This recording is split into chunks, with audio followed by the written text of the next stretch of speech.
Welcome to She Rebel Radio, a community-driven podcast dedicated to supporting women to unlearn conventional rules and create businesses of significance. Each season, She Rebel Radio brings you insights and advice from noteworthy women entrepreneurs who strive to create more meaning, impact, and purpose. Now here is your host, Lulu Minns. Welcome to episode 75 of She Rebel Radio, Breaking the Silence with Perry Power. Perry is the author of Breaking the Silence and co-founder of We Rescue Kids, a charity organisation that helps to rescue kids from sexual abuse and child sex trafficking. Perry famously broke his silence on TikTok about historic sexual abuse from his stepfather and went on to discover a chain of abuse within his family history, which was steeped in silence, a silence which as a child he was asked to uphold. His mission is to break the taboo of sexual abuse and the destructive cycle of silence and shame which clouds both men and women. He believes everyone has a story to tell, and he is here to share his. Hey Perry, it's great to have you here today. How are you doing? Hey, I'm doing very well. Thank you for having me on. Oh, it's a pleasure. It's a pleasure. And I'd love to start with your mission being to break the destructive cycle of silence, which allows sexual abuse to continue and through generations. What was the starting point for you in breaking your silence after 14 years? Who did you first tell as an adult, and why was it the right time for you? Well, it started beneath the surface when my dad passed away. So my dad died June 1st, 2017, and that was from a sudden heart attack. Well, I say sudden heart attack as if he was a healthy person and it just happened. He was an alcoholic for about 3 years prior to that. He just went down a self-sabotaging road. So he was an alcoholic. And then that led into not eating properly, led to a negative mindset, led to high blood pressure. So he was on high blood pressure tablets. Then in January 2017, led to him being a diabetic. Then June, so, a good few months later, he then, the paramedics came around to the house, the family home, and they said that his blood levels are just very sporadic and they need to take him down to the hospital to even him out. So they put him back in the back of the ambulance van, drive to the hospital, but he has a heart attack in the back of the ambulance and doesn't make it to the hospital. And he was 48 years old. Wow. And when that happened, I, of course, went down this grieving process for about 5 or 6 months or so. And I remember I was brushing my teeth and I don't know why, but I was brushing my teeth. I spit the toothpaste out. I look up into the mirror and I'm like, if I carry on going down the path that I'm on, I'm going to end up like my dad, having a heart attack at the age of 48 and leave behind a family. And I remember just like, that just imprinting into my mind. Yeah. And then it was when Lewis Howes's book, Mask of Masculinity came out. Yeah. And he talks about the masks that men wear. And that made me realize I've been wearing masks for so many years that was linked to the abuse. And then it was literally that day when I realized that I waited for my girlfriend to come home from work. And then that's when I told her about the abuse. And the reason why I'd done that is because for me, I was like, that is the quickest way I can rip these masks off and start this healing journey. Yeah, incredible. It sounds like, following losing your dad and kind of witnessing him decline in the way that you've described, that you felt intuitively that there was something going on there for him. And then reading The Mask of Masculinity really kind of reflected that back to you. Exactly. Yeah. Yeah. So how old were you when you kind of felt all of that in terms of, losing your dad, and what was the kind of time frame in terms of that brushing your teeth and knowing something intuitively and then reading the book? My dad passed away when I was 21, and then my birthday, so that was June, my birthday is in August, and it was September, October time is then when I told my girlfriend at the time. So I would have been 22. Yeah, but quite a short kind of period. Yeah. A few months. Exactly. Shifted a lot for you. And you went on to continue to share. You took a very brave journey in continuing to share what had happened and to you and shared it on TikTok, which is a video sharing app, mostly for the under 30s, I might add. I've never used it. But why did you choose this as your next step, and why was it important for you after you told your girlfriend and found that safe space with her to continue to share your story on a wider scale? I think because once I shared it with my girlfriend then, her response was, and here's the thing, like I tell people, when you break your silence, you can't base, right, how you can't base the next steps upon the reaction of who you're telling, because whether it's good or bad, you're putting yourself on the line a lot, right? So when I told my girlfriend at the time, sure, I was hoping for a specific reaction, but that wasn't a be all and end all. I was telling her for me, really. Mm-hmm. So then it was about 2 or 3 months after that, I then went to a business mastermind, like a 5-day event, because at the time I was running a fitness business and I was trying to figure out how to grow it. And then I went there, and there was 4 other people there, as well as the 2 coaches. There's 3 coaches actually. So it's 4, 5, so 7 people there. And then I just had this urge to tell my story again. Mm-hmm. Then that became the second time. And then for the second time, they welcomed me with open arms. And then when I was driving back home, I was still in this sort of very abundance mindset. I was like, I need to share my story again, but I don't want to be telling every Tom, Dick and Harry. I want to say it once and everybody knows. And then I did a video. I put it up onto Facebook. Mm-hmm. And then that's when everything changed. That's when I got a huge amount of responses. And it was from there, I was like, right, I'm going to start sharing it again and again and again and again, because the more time I was sharing it, the more times I was giving people permission to share their story and break their silence. Mm-hmm. So TikTok, I think, was just a part of the process where I've been sharing it consistently on Facebook, on Instagram. And I was like, right, I need to figure out what is the next platform that I can share it on. And I ideally want to be talking to kids and teenagers. And at the time, now, there's a lot of 20-year-olds, a lot of 30-year-olds, a lot of 40-year-olds, a lot of 50-year-olds on TikTok. But back then, it was very much kids and teenagers. Yeah. And we're talking about 2 years ago now. Mm-hmm. And I did a video, 6-second video of my story, put it on there. Not really expecting much, because then it was literally the only content on TikTok 2 years ago was kids dancing and singing. That's all it was, right? Yeah. There was no like funny videos and stuff like that. And so I done my video, and then boom, 250,000 views. And then I did a couple more. And then I did a story with my dad about living and dying in silence. And now it's sitting at 6 million views, 125,000 followers. And then that is what sort of seamlessly led into the next step and into the next step to get to where I was today. Oh, incredible. So you've said that you were running a fitness business at the time. So 2 questions really. Had you started to do that? Because I know when you start a business, you kind of have to work on yourself, don't you?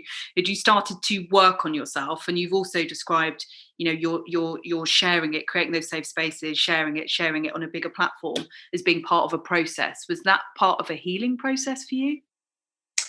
Yeah, I mean, so I'm an actor, and from the age of 19, I was sick and tired of working in a call center to pay my bills whilst auditioning. So from the age of 19, I went into entrepreneurship. I became an in-person personal trainer. Then I went to online fitness coaching, and I just sort of, progressed to where I am today, which is not doing any of that now. Mm. But I inevitably, when you get into entrepreneurship, you find yourself getting to personal development. You need to have a mindset to grow a business. So for sure, as I was getting into when I broke my silence, 2022, so we're talking about 3. So I was 3 years into personal development. Yeah. And for sure, that played a big part in allowing me to be in a position to share my story, break my silence verbally for the first time, and allow myself, I remember when I talked about earlier, when I was driving home and I did a video, I had this voice in my head saying, Perry, what are you doing? Don't post this video on Facebook. Nobody wants to hear about you being abused. Nobody cares that you hate your dad after he passed away. They've got their own shit that they need to deal with. And I remember this other voice came in saying, you are not your thoughts. You are not your thoughts. You are not your, and I realized that through personal development, how we are not our thoughts. Our thoughts can just flow by, and we can sit in the observation seat and observe our thoughts and hold them and then let them go whenever we pick and choose. Mm-hmm. And it was that allowed me to not get wrapped up in this ball of negativity and delete the video and never share my story again. So it definitely helped, and it definitely was part of the healing process. Yeah. And as you said, sharing your story, not to kind of, get a particular response from somebody else, and what their thoughts are about it. So kind of releasing that judgment, if you like, is so important, isn't it? Yeah. For sure. I know we're jumping a little bit here, but I talk about a lot the end of my book, in my TED talk, everywhere I can, whenever I'm sharing my story, I always make sure I say this bit here. And I think it's relevant now. I usually say I like the end of something, but because we're talking about it now, is that when people are living in silence and they hear my story, they're like, okay, well, Perry's first step was he told his girlfriend, then he told 4 people, then he basically told the world through social media. So verbally telling. And for somebody who maybe hasn't gone into personal development, or somebody who maybe has, but there's still got a lot of blockages and barriers, the thought of verbally telling somebody very much keeps them in that silence. Mm-hmm. So that's why I say it's very, very important to break the silence to yourself first, which allows you to not place your own judgment and your own support system in somebody else for them to drop it or pick it up. So you're relying on yourself to give yourself your own healing journey. Then once you've broken the silence to yourself multiple times in different ways, in different forms, then when it comes to the step of telling somebody, which can be at step 10, 20, or 100, it gets a lot easier to do so because you don't necessarily care what their reaction is. You hope that they support you, but you're just telling them for you and you're telling them to move forward. Yeah. It's thank you so much for sharing that, because it's so important that people create that sense of safety within themselves before they can share that. So what kind of things did you do to do that? Or what kind of things would you advise other people to do to have that conversation with themselves and break the silence with themselves before they share it with others? Are there any? Yeah, there's so many ways you can break the silence yourself. It can be journaling. It can be choreographing a dance piece, right? That conveys the emotions that you've been trapped for so long into that choreographed dance, right? You could write a song. You could tell yourself in the mirror. Nobody else needs to hear, but there's a lot of power in words, and you take control when you say it through words, right? Another way is that I love this method is that, you know how we see paintings out there, right? Just imagine this big canvas painting. Yeah. And to us, it just looks like paint has been splattered in multiple directions. Mm-hmm. But had you not know that the artist, that painter, was abused and lived in silence for like 20 years? And the way that they broke the silence to themselves was through that type of emotional expression on that was a blank canvas. Yeah. You know what I mean? And that is the ways that there is no one way. You can go and clay mold, right? But you can clay mold whilst unlocking those emotions that you have trapped within you. And then at the end, you've got a physical object. And when you look at it, like, I done that whilst breaking the silence to myself. It sounds a bit weird, but it does very much work. Yeah, no, I totally get it. And being a huge fan of art myself, it really, talks to, why certain pieces may resonate with us and we don't know why, because there's that connection and we're all connected. And also creativity is healing within itself. And I think, your generation, this generation is really moving into kind of understanding that. And this past year, I think a lot of people probably at home have found things coming up for them that they've been running away from for a long time, and B, found solace in that creativity. So again, thank you for sharing. No worries. So what's been the impact of you sharing your story, firstly for yourself and secondly for others? The impact for myself has been different things. I think like one thing is knowing that, yeah, sure, something bad happened in my childhood, but that doesn't mean I had a bad childhood. And it doesn't mean that I need to carry on having this negative attachment to what happened. So it's made me realize that we are the controller, and we don't need to let things that happened to us in the past control our present and dictate our future. No. So that's definitely the biggest thing for me.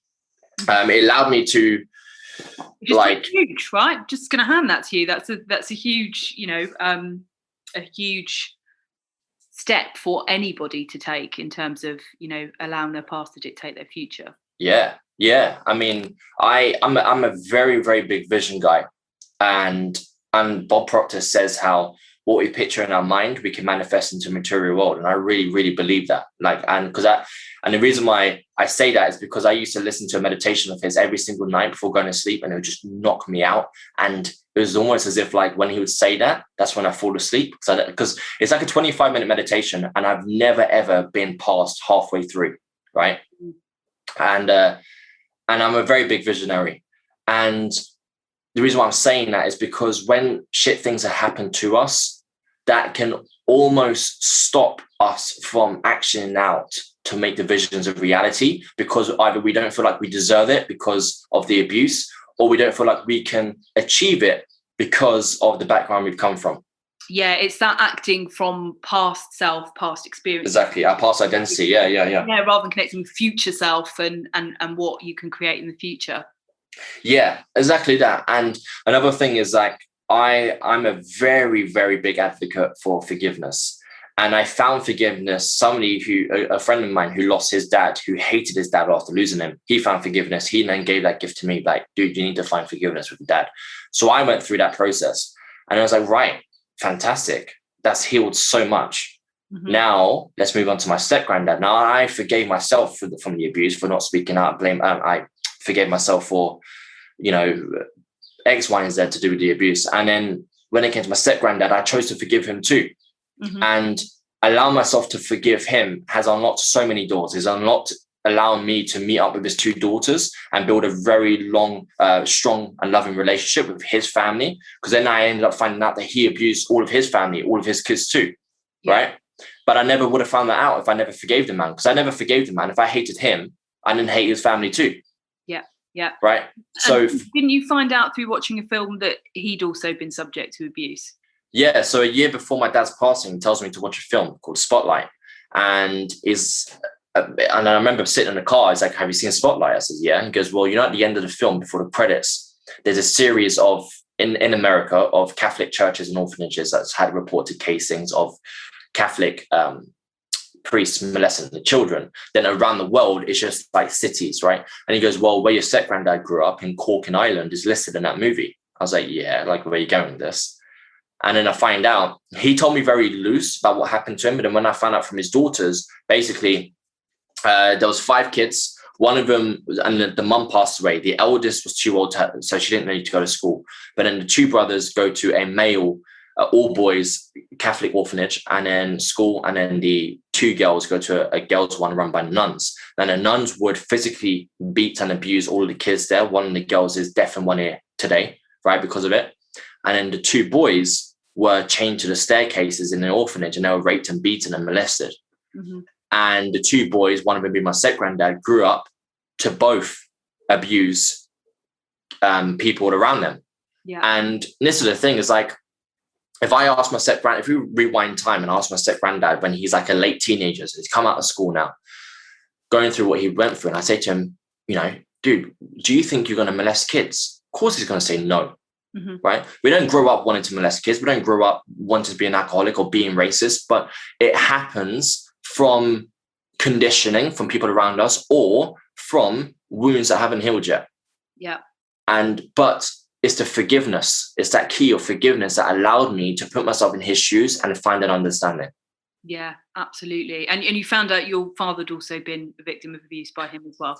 Yeah. So that video that I referenced earlier that I put out onto Facebook, it caused a whole family meeting because they only thought that I was abused once, which is when my stepmom caught it happening. Mm-hmm. But I never let on that it was happening for a year and a half. And then so when that happened, my auntie tells me it wasn't just you that was abused. It was you. It was your cousin, so her daughter. It was me, as in my auntie, and it was your dad. And when I found that out, it all made sense. And my dad was abused by him growing up. He then lived in silence. He tells me to live in silence, and then he dies in silence. And I was like, right, I'm not having this. I'm going to help people not go down the same road as my dad and help people unlock those doors to healing. Yeah, absolutely. A massive motivation for you. So what has the impact on others been for you breaking that silence and that chain of generational abuse, which, is steeped in silence and allows that you discovered that that's what allows it to continue? Yeah, it's been a big one. It's like the impact, especially from TikTok. I would get anywhere between 5 and 20 DMs a day from kids. It would fall into 3 categories. One would be, Perry, thank you for sharing your story. We need more people like you. Number 2, Perry, thank you for sharing your story. I'm living in silence too. Hopefully one day I can break my silence. Number 3, Perry, I'm going through this right now. Thank you for sharing your story because it's given me courage, it's given me bravery. And when I saw these messages, it was insane because that was all coming from the back end of me standing up to tell people there's another way. you don't need to live in silence, because it might be okay today that you live in silence, but those days stack up. And in 5 years' time, you're then developing coping mechanisms because of all of these days that have stacked up, like my dad. Yeah. So the impact of other people it's just been absolutely insane. And that has reflected in messages, helping people break their silence. It's reflected in opportunities like the TED Talk, like my book, and then doing the Breaking the Silence movie with a sit down with Netflix next year. And that's all come because of it. Yeah. And it's just so incredible the work you're doing, that you're working with young people to break their silence, because, I see time and time again in my background as a criminal defence lawyer and as a coach, and nearly being 40 myself, but don't tell anyone, that, if people don't deal with their stuff when they get to their 40s, serious, repercussions of that. So doing the work young or any time is really, really powerful. But, I just think it's so powerful that you recognise that at your age, of seeing the impact of that silence and what that can have on people for not just sexual abuse, but all sorts of stuff, right? Yeah. Can I just quickly say before we move on, that's a really key thing. And this is why I say, and for some people, this sends them in, why would you say that? And, but I still say it, and I will always say it because I truly believe it. And if you understand why I'm saying it, then you'll resonate with it rather than it feeling like an attack. My dad dying and being sexually abused, I say some of the best things that ever happened to me. Now, the reason why I say that is because, I don't wish to know. But if somebody said, if you can rewind time, now I'd be like, no, I would rather stay sexually abused. Let me go through that, because I wouldn't be here today without a charity. I wouldn't have had a book. I wouldn't have helped people break their silence, because that just wouldn't have been my message. That wouldn't have been my purpose. And I wouldn't change anything for the entire world. So it all comes down to a choice that we all have. And it comes down to the power that we all have within us to stand up and make that change, whether it's just for us. And here's the thing, it can just be for you. I chose to now help other people, but that's a big torch to hold. And it is, I won't lie. Some days are great. Some days are really, really bad, because sometimes you feel like you've got a lot of weight on shoulders, because, I remember the first time I got a message from somebody who said to me that her mum was burning cigarette butts on her and her stepdad was raping her. And she didn't know what to do. And I remember when I first got that message, I was like, holy shit, I'm not cut out for this. Yeah. What on earth do I do with this? I'm sitting at home with my dog. She's got a different lifestyle. Right now, she could be getting raped right this second. And she's asking for help. What on earth do I do? And I remember, and that literally sent me down a rabbit hole for nearly about a month and a half to 2 months, where I didn't reply back to anyone. Those messages stacked up into the hundreds because of that. Yeah, I was going to ask how you dealt with, the magnitude of the things that you're talking about and how that can come back into you. Yeah, well, I'll give an example. So there was 2 messages in that sort of similar time frame, where the first one, this girl was like, right, she's living at home where her mum's got custody, right? Her dad wants custody, but he wasn't able to get it. So she was living at home with her mum and with the uncle. The uncle, so the mum's brother, the uncle would abuse her whilst the mum would turn a blind eye and drink. That's what the story was. And she was basically, she's asking for help, and I'll get onto that in just a second, but we was going back and forth. I was asking her what she thinks she should do, and she's like, well, I think I should tell the police and take this to court and try and get my dad to have custody. I was like, listen, if you think that's the best step you should be taking, you have the courage to do that, right? You're a beautiful human being. You're being very, very brave and courageous by reaching out to me, who in retrospect is a stranger, right? And confiding in me about this, and you do have the strength to do that. Then that happened. Then that second story where she was like telling me about getting raped and stuff, and then that sent me down a rabbit hole. A month and a half later, which is what I was talking to about just then, I was meditating, and then I sometimes put myself in like a mental interrogation room, right? And I just question myself and I force these answers to come out. And I said to myself, I was like, Perry, when you shared your silence, when you broke your silence and you shared your story, did you do it for a reaction, or did you do it for yourself? I said, well, I did it for myself, but when I told somebody, I just wanted to be heard, right? I just wanted to fall onto ears that would listen. That was the help that I was seeking. And I was like, oh, maybe when they say, Perry, can you help? They're not asking me to call the police, right? Yeah. Or to call in the bloody SWAT team, right? They're asking me to just hear them. Yeah. Because nobody else is hearing them. And when they just want like that older brother, right? You're that safe space. Yeah. But about that you have to find within yourself. Then exactly. And I didn't realize that initially, right? But then when I realized, I was like, oh my God, right? And I stayed up for so long. I was like, sleep is nothing right now. And I just went back to every single DM. I responded to everyone. I went back to that girl who said about getting raped and stuff. She goes, oh, thank you. She just basically said, thank you so much for coming back to me. Yeah, this is a struggle, but I'm going to get through it, blah, blah, blah. And then the first one, which is crazy. The first one, who was like, how I mentioned earlier about her dad was seeking custody and about living with her mum and her uncle. She's like, well, because of our conversation, I ended up taking them to court and now I'm living with my dad. So she made a change. Oh yeah, I literally broke down crying when I heard that. I was like, I couldn't believe it. And I think that was really what set in stone, Perry, this is going to be a purpose till the day you die. And when you die, it's going to carry on, right? This message. What's really important in what you've said there in terms of you wouldn't have changed your experience, which some people, might find hard to understand, is that because that you understand the experiences that you've had has led to your purpose and that impact and change for others, which for some people it might be that impact and change for themselves, but for some people it's having a wider impact to others. And also the experience that your dad had. And I think it's important for listeners to kind of understand this in terms of the healing work that we do on ourselves and stuff, that sometimes parents or caregivers that have had certain experiences have had those certain experiences so we can change it ourselves, so we don't have to have that experience, or we don't have to have the full experience that they've had, so we can learn from that. Exactly. Powerful stuff. So you've already mentioned the mask of masculinity and how impactful that was for you, and also I know you watched the Jeffrey Epstein Netflix documentary, which I've also watched, and my background's from the criminal justice system, etc. And you said you saw a similar control pattern by someone who had power over their victims. How did watching that documentary kind of impact you and the work that you're doing? Well, I remember I was 3 episodes into it, and so I was like, so the lockdown happened. I was like, right. So it's funny because I watched that in the lockdown as well. Yeah, see, there you go. I said earlier about being in entrepreneurship, and I, built different businesses, and then I ended up building a business with my business partner at the time called Fit Story, which is still around today. My business partner, ex business partner, he runs it. Mm-hmm. But I remember I was running that, and then the first lockdown hit last year, and for a lot of people, everything slowed down, right? Because it's panic mode, and people, either not buying or not selling, whatever, and everything slowed down for us, which allowed time. Mm-hmm. Something that I wasn't used to. And I realized I got into entrepreneurship to act, and I hadn't been on set since being in entrepreneurship. So we're talking 5 or 6 years. Mm-hmm. And it made me realize, whoa, like I've been so focused on building businesses that I forgot the whole reason why I entered it in the first place. Mm.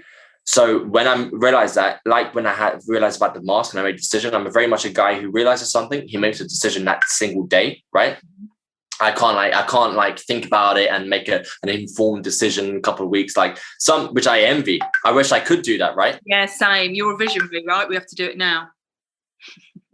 Exactly that, right? And I when I realized that, I said to my business partner, I'm out. He's like, what do you mean you're out? I was like, dude, I can't do this anymore because of what I just said. And he's a very understanding person. He's like, go and chase it, mate. Just go and do it. The universe will align accordingly. Is that what we do for money and stuff? I don't care. The universe will align accordingly. And this is the thing, when you have a vision, as long as you have that vision, you have faith in that vision that it's going to manifest, the if and or what, the hows, doesn't matter.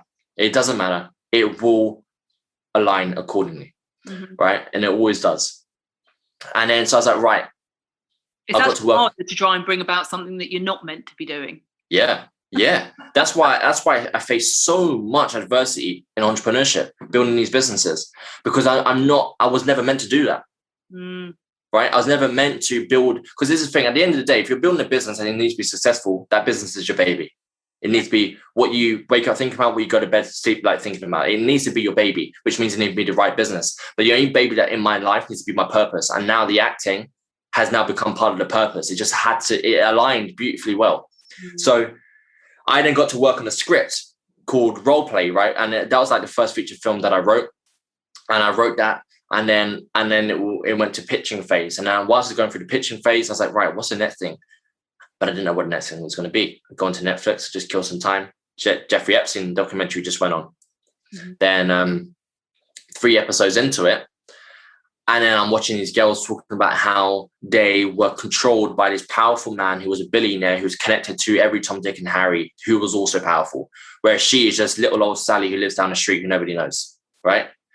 And it was just this sense of power and control that made them feel like they had to, you know, when Jeffrey says jump, they got to say how high, and they got to do everything that he says. And whilst that wasn't necessarily the same with my step granddad, because I never felt scared around him or anything like that, but I could understand, because like, well, as a 10-year-old little kid, my step granddad is like a Jeffrey Epstein in his own way. Yeah. Right. Control. Yeah. Yeah, exactly. And when I realized that, because I'm a very emotional guy. I never started crying when I remember her. I can't remember her name, but she was crying in that 3rd episode, and I started crying. I was like, right, that is it. I literally turned off that episode. I haven't even watched episode 4 or 5. Like, I haven't watched anything more than that, because that's all I needed. Is that sometimes you don't need to watch it. You just need to get whatever you know from it. Whatever you need from it. Yeah. And I got what I needed from it. 3 episodes in, boom, done. Then I wrote the book. And an interesting story is, so I wrote the book in about 4 weeks in that lockdown. And then I had this whole vision that I'm going to hire a book coach, and then who's going to edit it and he's going to adapt it. And I'm going to hire a book designer to do the front cover. And then I was going to get a publisher to stack the logo on it. And then it goes all into Waterstones and all the bookstores. But I needed about $5,000 initial investment to get it going. But I just left my old business behind. I didn't have that money. Right. So I was like, oh, okay. So I sat on the book, holding out for me to then go about it in the exact, basically being a perfectionist. But at the end of the day, being a perfectionist means you've got a bunch of insecurities, right? Right. So I was insecure on getting it out. And then I moved out of my place then to where I am now in Guildford, in Surrey. And it must have been, well, it was, if I remember correctly, I can double check, but if I remember correctly, it was the 18th of February, the book came out. It was the 19th. This year, yeah? Yeah, of this year. Let's just say, for argument's sake, it's either the 18th or 19th. Let's just say it was the 18th of February, the book came out. 3 days prior to that, so now it's 15th. So the 15th of February was when, before the 15th, the book wasn't on my mind. The 15th, I woke up that day. I have no idea why. It's like brushing my teeth moment, right? With my dad's death. Same thing. I woke up on the 15th, 3 days before. I was like, dude, you got a book. What's going on? Like, why is it not out? Oh, because of this, back that mental interrogation room. Oh, because of X, Y, and Z. I don't have the book. It doesn't matter, right? You got Grammarly, Google Chrome extension. Put that book through Grammarly. Sort out as many grammar corrections as possible.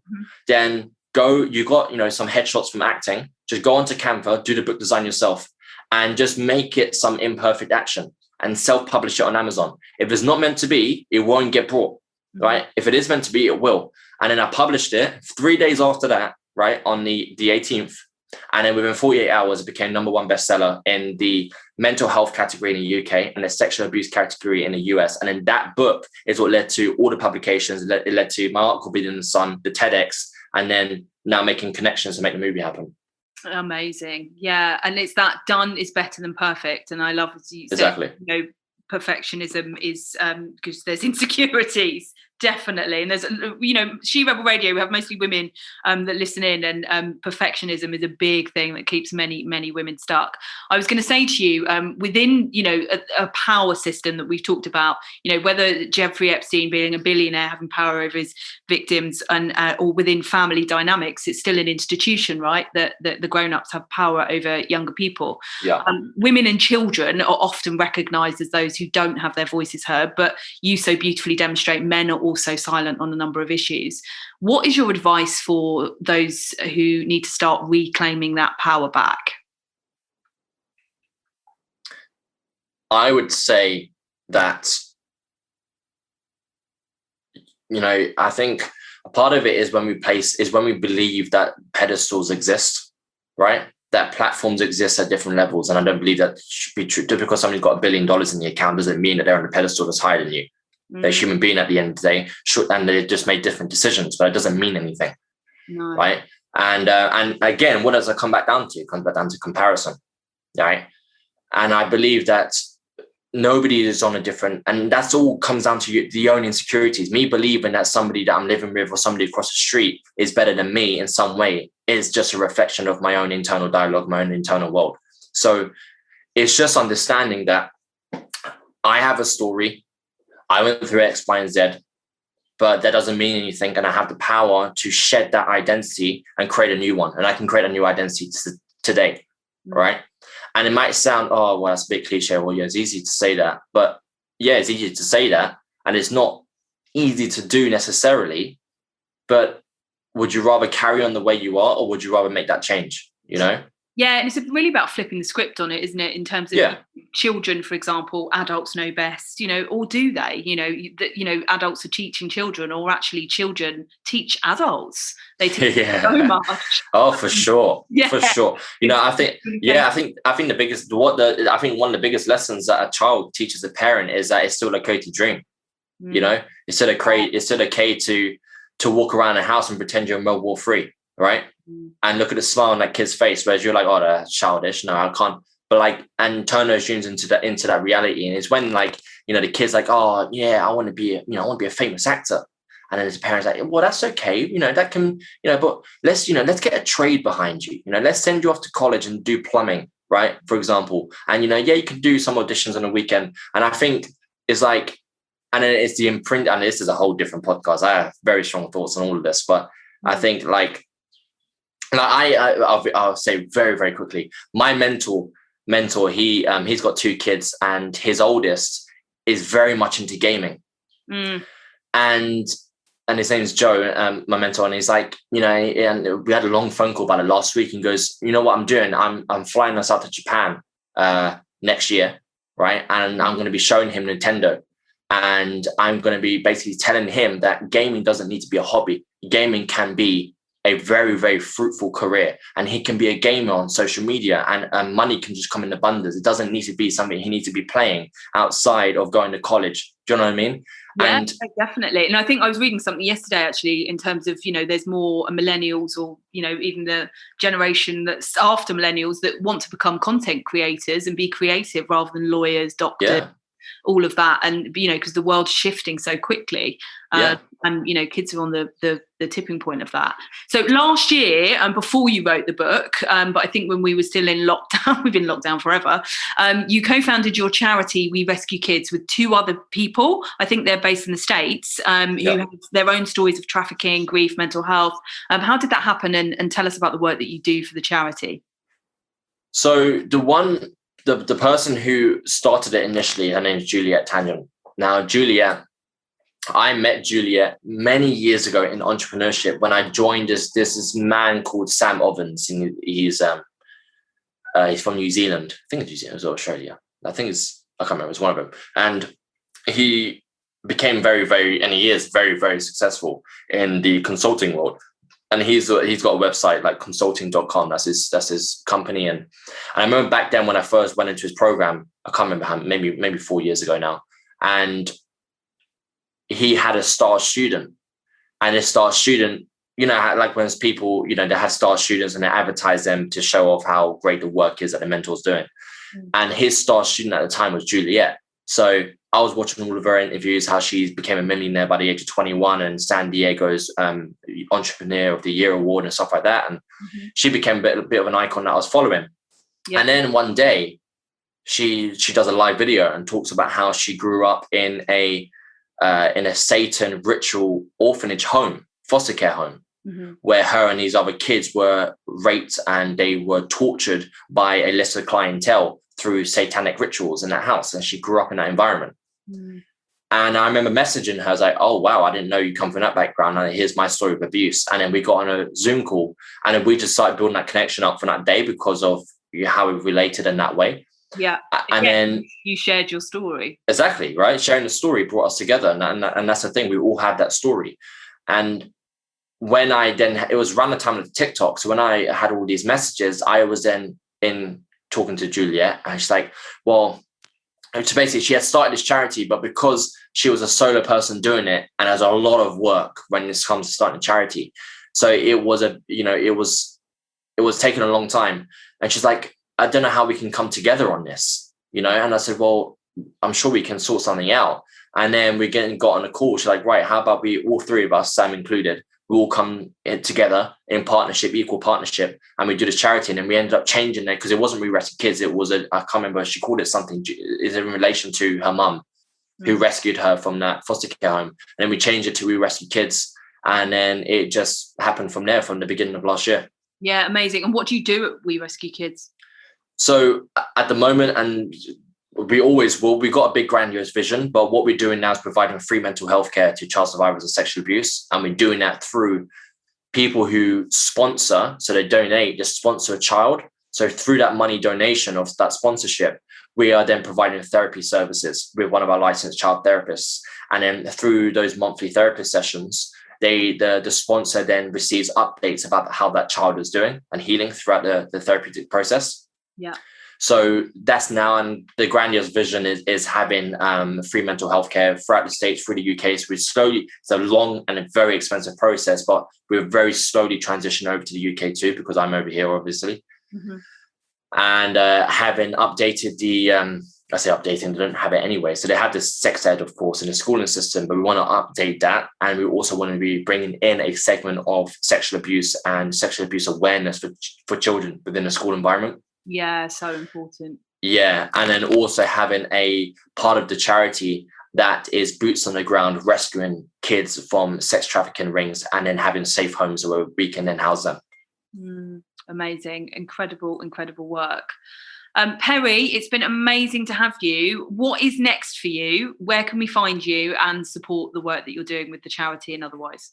Thank you. So the big thing at the moment is working on this movie. It's a beautiful pain in the arse. There's so many. I thought it would be a streamlined process, and I don't know why I thought that, because I should have known better. But there's so many mental blocks because it's the thing. When I done role play, I wrote that in 4 weeks, and it's because I created this universe. You know, it wasn't like connected to my story. It's just a brand new story that I created. But with this one, because it's very, very real, and it needs to be done in the right way for it to ripple throughout the whole world, right? Change Hollywood, change the world. It needs to be done in a certain way. So it's taken longer than expected, but that is not a negative. That's probably more so a positive. So that's the big thing for people to look out for.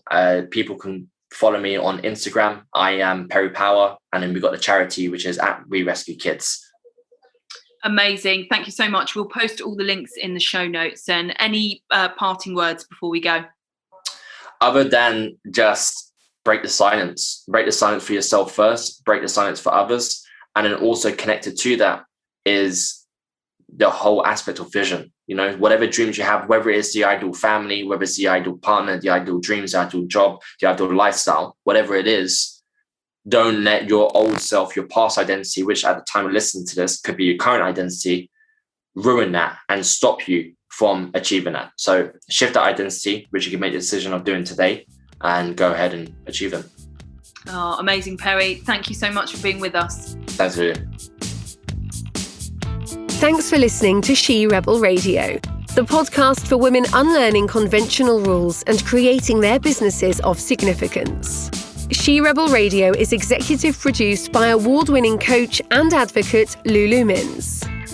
If you enjoyed this episode, make sure to hit subscribe. And if you're feeling social, find Lulu Mins and the She Rebel Radio community using the links below.